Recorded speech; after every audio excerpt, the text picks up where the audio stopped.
Baby, niko ready, nisha prepare, nataka kwenda salon. Si ulikuwa salon last week? Nilikuwa salon last week lakini nywele yangu ishaharibika hata nimeboma. Sasa ndafanya aje? Sasa utakuwa unaenda salon kila wiki surely? Si hivyo. Pia leo tena unataka pesa ngapi?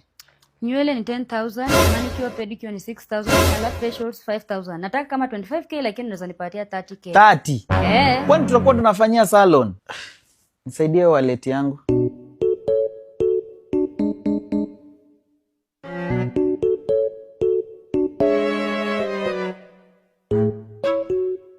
Thank you baby.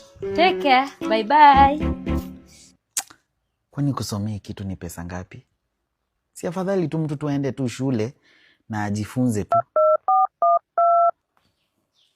Hello, Sensei Institute of Technology. How may I help you? Yes, ulikuwa unataka course ya hairdressing and beauty.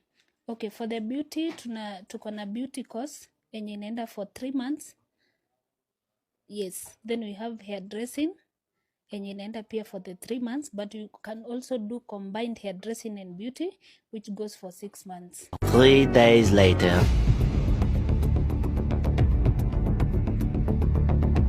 Sasa, uko poa? Karibu sana. Ninataka kufanyiwa manicure, pedicure, alafu nitolewe nywele, waoshe, alafu pia niwekwe lines. Yeah, we can do that. Hiyo ni pesa ngapi? For the under is 300, wash and treatment 1,000, braiding 1,500, mkono 2,000 na mguu 2,000. Yote itakuwa ngapi? 68.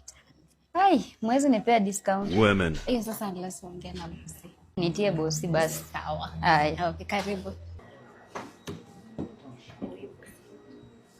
Sema kimeumana. Ni wewe? Ati alikuwa anataka discount. Yes. Nini yake ilikuwa how much bill yake? Bill yake ilikuwa 6,800. 6,800.